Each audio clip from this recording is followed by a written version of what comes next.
अब आप ये बताइए कि किस बैंक एम्प्लॉय में इतनी हिम्मत है कि जो मांग ले 50%। मैडम, मैं आपके साथ अपनी बैंक अकाउंट स्टेटमेंट भी शेयर करने के लिए तैयार हूँ।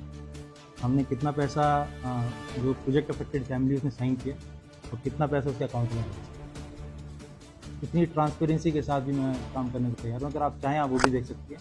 मैं थोड़ी देर में आपके लिए बैंक अकाउंट स्टेटमेंट मंगा देता हूँ। तो जो भी आपसे क्लेम कर रहा है 50% पैसा देने के लिए, या तो वो सपनों में कुछ कह रहा है या तो I don't know what to say. आपके साथ हम अपनी बैंक स्टेटमेंट शेयर करने को तैयार हैं। मैं अभी आपको थोड़ी देर में दिखाता हूँ कि हमने कितना पैसा प्रोजेक्ट वाइज जो भी एक पर्टिकुलर अवार्ड का अप्रूव किया।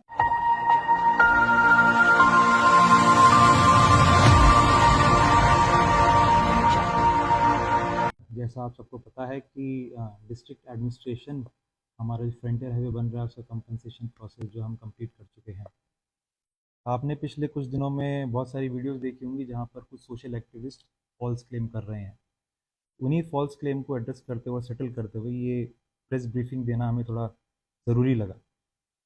मिस्टर सोल दोदुम, जिनका नाम है जो सोशल एक्टिविस्ट हैं, उन्होंने एक क्लेम किया है कि एडमिनिस्ट्रेशन के पास 400 करोड़ रुपए आए हैं और जिसमें से सिर्फ 80 करोड़ रुपए डिसबर्स हुए हैं। यह क्लेम पूरा गलत है। हम आपको बताना चाहते हैं हमारे पास 5 पैकेज हैं जिसमें से हम बिचुम का बात नहीं कर रहे हैं। बिचुम का पैसा जो है बीसी बिचुम के पास है।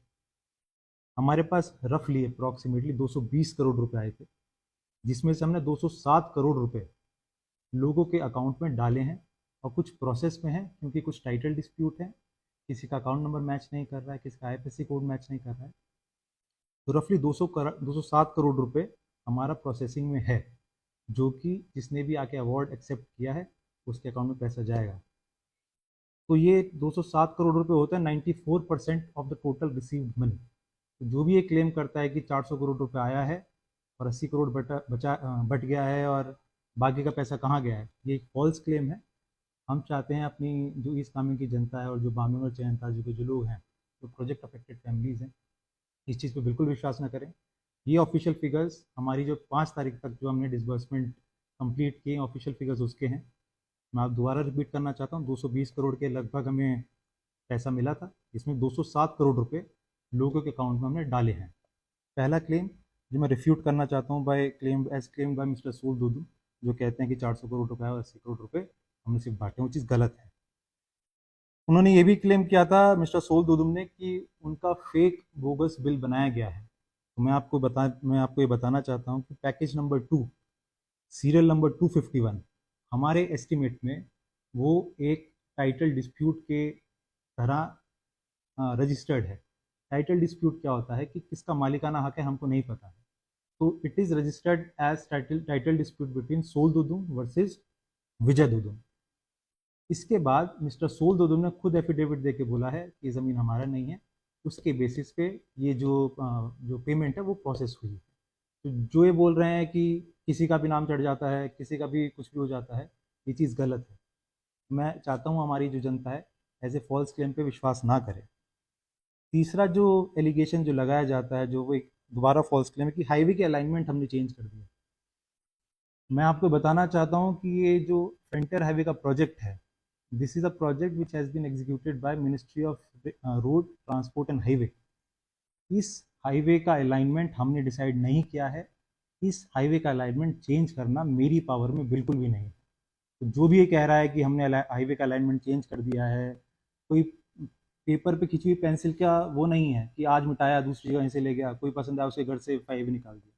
ये सब एक प्रोसेस के तहत जियो कोऑर्डिनेट सबका सिलेक्ट करके उसी के तहत सर्वे हुआ है। तो जो भी आपसे कह रहा है कि हाईवे का अलाइनमेंट चेंज कर दिया है, वो सरासर गलत है। ऐसी बातों में विश्वास करने का कोई ज़रूरत नहीं है।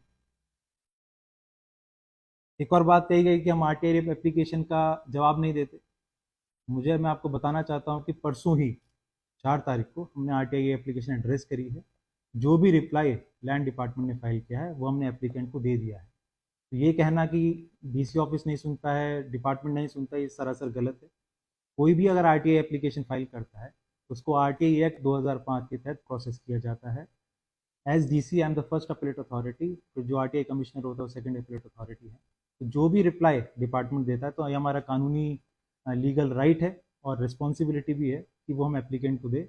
वही हमने 4 तारीख को भी किया है। तो जो मिस्टर दुदुम क्लेम कर रहे हैं कि हम आरटीआई एप्लीकेशन को नहीं प्रोसेस करता, वो सरासर गलत है। अब इतना कहने के बाद मैंने आपको 4-5 पॉइंट रखे, चारों पांचों पॉइंट जो मिस्टर दुदुम ने क्लेम किए वो फॉल्स है। तो जो क्लेम करते हैं कि डीसी पैसे खा गया है, डीलर से पैसे खा गया है, अब आपसे मैं सबसे यही रिक्वेस्ट करना चाहता हूँ कि आप भी अपना दिमाग लगाएं। अगर 220 करोड़ रुपए आए हैं, जैसा दुदुम साहब कह रहे हैं 220 करोड़ रुपए हम जो बता रहे हैं, तो 220 करोड़ रुपए हमारे पास आए, तो उसमें 40% हम खा गए हैं। तो इस बातों पे विश्वास करना या तो मतलब बहुत अजीब सा लग रहा है कहते हुए भी कि जो मिस्टर दुदुम क्लेम कर रहे हैं कि डीसी और डीलर से सब खा गए। हमारा काम यहाँ पर लोगों के अकाउंट में पैसे डालना है। हमारा काम क्या आया है वो सारा का सारा पैसा आपके अकाउंट में, जो भी प्रोजेक्ट अफेक्टेड फैमिलीज है उनके अकाउंट में जाए। हमने इंश्योर किया है कि हम किसी को भी कैश नहीं देंगे, ना ही चेक देंगे। मेरे अकाउंट से पैसे, डीसी और डीलआरओ के अकाउंट से पैसा निकल के आपके प्रोजेक्ट अफेक्टेड फैमिलीज के ही अकाउंट में जाएगा। इसमें कुछ कुछ ऐसे केसेस भी हैं जहाँ पर सिंस हमारे मेजोरिटी ऑफ जितनी भी हमारे गाँव में बस्तियाँ हैं, किसी के पास भी एलपीसी डॉक्यूमेंट नहीं रहता है। तो इसमें यह भी हो सकता है कि नाम जो है टाइटल डिस्प्यूट में रहते हैं। तो उन टाइटल डिस्प्यूट को सॉल्व करने के लिए हमने कस्टमरी कोर्ट्स जो रहते हैं हमारे बस्ती में और गांव में, जो कस्टमरी कोर्ट रहते हैं उनका यूज़ किया है। जितनी भी टाइटल डिस्प्यूट की एप्लीकेशन है अपने अपने हमने सारी कस्टमरी कोर्ट को रेफर की है। उनके पास पावर रहती है, जो हमारे गांव बूढ़ा है आसाम फ्रंटियर एक्ट के अंदर जो काम करते हैं, उनके पास सिविल डिस्प्यूट सॉल्व करने की पावर रहती है। जितना भी टाइटल डिस्प्यूट हमारे पास एप्लीकेशन आया है, हमने सारा का सारा कस्टमरी कोर्ट को रेफर किया है, जहाँ से जैसे भी उनका जो डिसीजन आता है उसी के हिसाब से पेमेंट जो है प्रोसेस की जाएगी। जब तक वो डिसीजन नहीं आता है, जब तक वो पैसा हमारे अकाउंट में पड़ा रहेगा और ये पैसा कहीं नहीं जा रहा है। उन्होंने एक और बात क्लेम की थी कि हम सबको फोर्स कर रहे हैं कि आप सब कोर्ट जाइए। मैं आपको ये बताना चाहता हूँ कि जो एक्विजिशन फ्रंटियर हाईवे का हुआ है, LARR एक्ट 2013 के अंडर हुआ है, जिसके अंदर रेफरेंस कोर्ट का एक ऑप्शन दिया गया है। अगर मैं किसी को एडवाइस करता हूँ कि जो हमारे पास काफ़ी कंप्लेन आ रही कि हम अपने एस्टिमेट से खुश नहीं हैं, हमें रीसर्वे और रीसेटलमेंट का जो है, रीसर्वे और रीअसेसमेंट का आप दोबारा करिए। मैं आपको बताना चाहता हूँ, और ये हम हर एप्लीकेंट को बता रहे हैं, हर प्रोजेक्ट अफेक्टेड फैमिलीज को यही बता रहे हैं कि जब सेक्शन 37 के अंदर डीसी अवार्ड फाइनल करता है, उसके बाद हमारे पास ऑप्शन नहीं रहता है किसी भी रीसर्वे रीसेटलमेंट री असेसमेंट का। वो सारा का सारा पावर या तो रेफरेंस कोर्ट के पास रहता है, जो इवेंचुअली प्रोसेस हम सबको बता रहे हैं। और यही बात जो भी हमारे पास प्रोजेक्टेड अफेक्टेड फैमिलीज आई, हमने सबको यही बताया है। रीअसेसमेंट और रीसर्वे का पावर डीसी के पास इस वक्त पर नहीं है। हम सबको यही गाइड कर रहे हैं कि जो पावर हमारे पास नहीं है उसके लिए हम कुछ बिल्कुल मदद नहीं कर पाएंगे। जो भी मीडिया में चल रहा है, जो भी रूमर्स फैलाए जा रहे हैं, जो भी लोग जिनके जिनके भी वेस्टेड इंटरेस्ट हैं, आप ये समझिए कि हम 94% पैसा अगर बांट दिया है और 6% लोग अगर कुछ कह रहे हैं, हम उनकी भी सुनने को तैयार हैं। मगर जो भी काम होगा वो कानून के तहत होगा। कि मेरी कोई डिस्क्रिप्शन नहीं है कि मैं ये चाहता हूँ तो वैसा होगा, वो चाहता हूँ तो वैसा होगा। जिस एक्ट के अंदर ये काम हो रहा है, उसी एक्ट के अंदर ये चीज़, उनकी भी परेशानी सुनी जाएंगी और सुलझाई जाएंगी। तो मैं अपनी जनता से, अपने ईस्ट कामेंग वासियों से, स्पेशली बामिंग और चैनता जो रहने वाले हमारे गांव में जो गांव बूढ़ा हैं, जो हमारे सिटीजन्स हैं, मैं सबसे आपसे यही रिक्वेस्ट करना चाहता हूँ कि ये जो अफवाहें और रूमर्स फैलाए जा रहे हैं, इनको कृपया अपना दिमाग लगा के इनको कृपया साइड करें। आपको जो भी जानना है, डीसी ऑफिस हमेशा 24 घंटे खुला रहता है। आपको जो भी पूछना है आके पूछ सकते हैं। आप ऐसे जो भी मीडिया में जो क्लेम करने वाले हैं उन पर कृपया ध्यान ना दें। ये प्रोसेस हमने पूरी ट्रांसपेरेंसी, ऑनेस्टी और इंटीग्रिटी के साथ एग्जीक्यूट किया है। वी हैव इंश्योर्ड कि मैक्सिमम जो बेनिफिट हो, जितनी भी प्रोजेक्ट अफेक्टेड फैमिलीज हैं, सरकार जितना मैक्सिमम बेनिफिट दे सकती है उनको दे। इसमें किसी के ऊपर बेसलेस क्लेम करना, किसी की इंटीग्रिटी पर डाउट करना एक बहुत निंदनीय बात है। और हम अब चाहते हैं, मैं ये चाहता हूँ कि, और एडमिनिस्ट्रेशन की साइड से मैं आपसे कहना चाहता हूँ, मैडम आपने जो क्वेश्चन पूछा कि प्रोजेक्ट अफेक्टेड फैमिलीज का सिग्नेचर लेना चाहिए, मैं आपको बता दूं कि जब हमारी टीम ने विजिट किया था, तो ऐसा भी हो सकता है कि प्रोजेक्ट अफेक्टेड फैमिलीज ग्राउंड पे ना हो। तो as administrative officer, as DC, मेरी गांव में अथॉरिटी गांव बूढ़ा है, हेड गांव बूढ़ा है। तो हम अगर मान लीजिए कि हमारे गांव में बस्ती में कहीं भी एलपीसी नहीं है, या तो हम प्रोजेक्ट अफेक्टेड फैमिली से पूछेंगे, या कि जो विलेज अथॉरिटी उससे पूछेंगे लैंड किसका है। जब प्रोजेक्ट अफेक्टेड फैमिलीज नहीं है देन वी कंसल्ट गांव बूढ़ास, हेड गांव बूढ़ास। जो आप कह रहे हैं किसी ने साइन नहीं किया है, हमारा काम फोर्जरी का नहीं है। हमने किसी को भी फोर्स नहीं किया है कि आप जबरदस्ती आके अवार्ड लीजिए। अगर आपको पसंद है आप लीजिए, अगर आपको पसंद है आप मत लीजिए। तो यहाँ कोई फोर्जरी हम जबरदस्ती नहीं करना चाहते कि हमें आपको पैसा देना ही देना। अगर आपको लगता है कि आपको आपका अवार्ड जो भी इतना पैसा आपको मिलने वाला है पसंद है, आप लीजिए। नहीं लेना तो it is up to your description. तो as DC I can assure you कि we have not done anything irregular in this whole process. हमारा काम है सर्वे जो करवाया है उसके पैसे बांटना, और आगे ये भी देखना है कि हाईवे बने। सिर्फ एग्जीक्यूशन और सिर्फ पैसे बांट देना हमारा काम नहीं है, हमें ये भी देखना है कि फ्रंटियर हाईवे पूरा बने। जो आप क्लेम कर रहे हैं कि किसी का साइन फॉर्ज कर दिया, ये हमारा काम नहीं है, और मैं इस क्लेम को रिफ्यूट भी करता हूँ। हमारा जो फॉरेस्ट डिपार्टमेंट है, we have been in constant touch. जो बोर्ड बना है उसमें फॉरेस्ट डिपार्टमेंट भी इंक्लूडेड है। जो फॉरेस्ट का काम एडमिनिस्ट्रेशन नहीं कर सकता, फॉरेस्ट का डिपार्टमेंट, फॉरेस्ट का काम फॉरेस्ट ही करेगा। तो जो आप कह रहे हैं कि फॉरेस्ट डिपार्टमेंट को कभी कंसल्ट किया ही नहीं गया, हम आपको ऑर्डर भी दिखा सकते हैं कि फॉरेस्ट डिपार्टमेंट का रिप्रेजेंटेटिव भी इस पूरे प्रोसेस में इन्वॉल्व है, क्लेम कर रहा है। He has every option to approach courts. हमने कभी किसी को मना नहीं किया है। हम ऐसा तो किसी को नहीं कह रहे हैं कि आप ये मत करिए वो मत करिए। अगर किसी को लगता है कि उसके असेसमेंट में ये इश्यूज हैं, तो जो पावर जिसके पास है हम उसको उसी तरफ ही गाइड कर सकते हैं। ये पावर जो है ये कोर्ट का पावर है।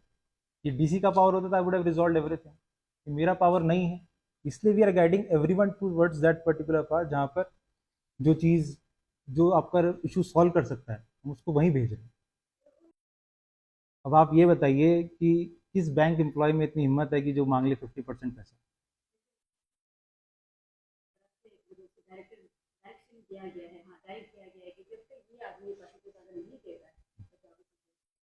मैडम मैं आपके साथ अपनी बैंक अकाउंट स्टेटमेंट भी शेयर करने के लिए तैयार हूँ। हमने कितना पैसा जो प्रोजेक्ट अफेक्टेड फैमिली उसने साइन किया और कितना पैसा उसके अकाउंट में गया है, इतनी ट्रांसपेरेंसी के साथ भी मैं काम करने को तैयार हूँ। अगर आप चाहें आप वो भी देख सकती है। मैं थोड़ी देर में आपके लिए बैंक अकाउंट स्टेटमेंट भी मंगा देता हूँ। तो जो भी आपसे क्लेम कर रहा है 50% पैसा देने के लिए, या तो वो सपनों में कुछ कह रहा है या तो I don't know what to say. आपके साथ हम अपनी बैंक स्टेटमेंट शेयर करने को तैयार हैं। मैं अभी आपको थोड़ी देर में दिखाता हूँ कि हमने कितना पैसा प्रोजेक्ट वाइज जो भी एक पर्टिकुलर अवार्ड का अप्रूव किया, उसने साइन किया प्रोजेक्ट अफेक्टेड फैमिली में, उसके अकाउंट में कितना पैसा गया है, वही चीज़ मैं अभी आपको थोड़ी में दिखाता हूँ। मैडम इस चीज़ का जवाब तो मेरे पास नहीं है कि सिर्फ हमारे डिस्ट्रिक्ट में क्यों कंट्रोवर्सी हो रहा है, बाकी में क्यों नहीं हो रहा है। मैं आपको बताना चाहूँगा क्योंकि आप बाकी लोगों से ना मिलता हो। लोकल इश्यूज जितने भी हैं अगर हो रहे हैं उसका काम है मैं एड्रेस करना। मैं सिर्फ अपनी आंख बंद करके बैठ जाऊँ अगर नहीं हो रहे हैं, वो चीज़ as DC as administrative officer वो चीज़ गलत होगी। जो भी इश्यूज़ हैं हमें उनको रिजॉल्व करना है। कोई जिनको भी इश्यूज़ हैं वो मेरे को दुश्मन नहीं है, वो सब ईस्ट कामेंग के वासी हैं, और एज एडमिनिस्ट्रेटिव ऑफिसर मैं उनका डीसी हूँ। तो जो भी मेरे पास इशू लेके आता है मेरा कोई दुश्मन नहीं हो गया है वो। हमारा काम है उसका जो भी प्रॉब्लम है उसको रिजॉल्व करना, और हम उसी प्रोसेस में लग रहे हैं कि उसका जो भी पैसा उसको कितनी इजीली मिल जाए। अगर उसको पसंद नहीं है तो उसको और क्या ज़रिए हैं जहाँ से उसको लगता है जिसको रीअसेसमेंट और रीसर्वे करवाना पड़े, हम उसको वहीं गाइड कर रहे हैं। मैं आपके माध्यम से सबको ये बोलना चाहता हूँ मैडम, हमें फ्रंटियर हाईवे काम करते करते 7 महीने हुए, 7वां महीना चल रहा है। वी स्टार्टेड इन जनवरी, और ये हमारा दूसरा असेसमेंट था। पहले वाला कैंसिल हुआ, दूसरा वाला हमने करवाया। अभी तक I have not received any written complaint against any official who has gone to field and conducted physical survey.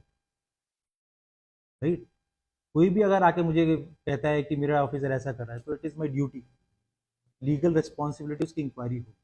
I have not received a single return application जहाँ पर anyone has claimed these are the things that I am committing और these are the thing that should be done. Resurvey जो हमारा जो दूसरा रीसर्वे हुआ जो complete किया था, हमने अपने ऑफिस में नीचे लैंड डिपार्टमेंट की दीवार के बाहर पूरा चिपकाया है। उसमें जो हमने नाम और जो नंबर आपका एसेट्स है, हम क्लेम एंड ऑब्जेक्शन किस चीज़ का चाहते हैं, आपका नाम है, आपके एसेट इतने हैं। और ऐसा नहीं है कि अमाउंट उसमें चेंज हो जाएगा, अमाउंट सारा मैनुअल के हिसाब से है। जो मैनुअल है वो सरकार ने बनाई है, उसमें ऐसा नहीं कि मैं रेट डिसाइड कर रहा हूँ। और जिस चीज़ के रेट नहीं होते उसके लिए कमेटी बना के हमने रेट डिसाइड की है। जैसे रंगबंग का रेट जो है हमारे मैनुअल में नहीं है, कुरुंगकुमे में भी सेम रेट लिया गया, तो हमने भी वो सेम रेट लिया है। जो आप कह रहे हैं कि हम जो पूरा जो ये जो मिसकंसेप्शन फैला हुआ है कि हम छुपा के चीज़ें कर रहे हैं, नहीं, मैं पूरे 6 महीने से मीडिया में जाके हर एक चीज़ अनाउंस करता हूँ। अपना पूरा प्रोसेस हमने वीडियो रिकॉर्ड किया है, हमें किसी भी चीज़ का डर नहीं है। आप कुछ भी आके देख लीजिए, आपको जब लगे कि हाँ आपको चेक करना है, you can come in to my office in check. This is the confidence that I have in my process. अगर if anyone comes and says कि आपके ऑफिसर ने ये किया है, I am ready to launch any inquiry.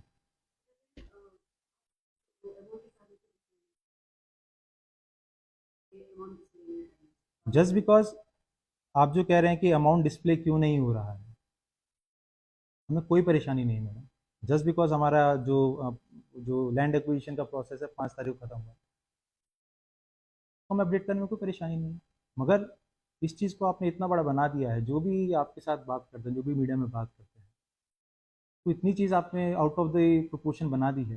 हमारा काम जो है, हमारा काम है लोगों को पैसे बांटना, फिर एग्जीक्यूशन करवाना। जब तक वो चल रहा है, जब तक तो हमें चीज़ें अपने कंट्रोल में रखनी है। अब हमारा पैसा बढ़ गया, we don't have any issues.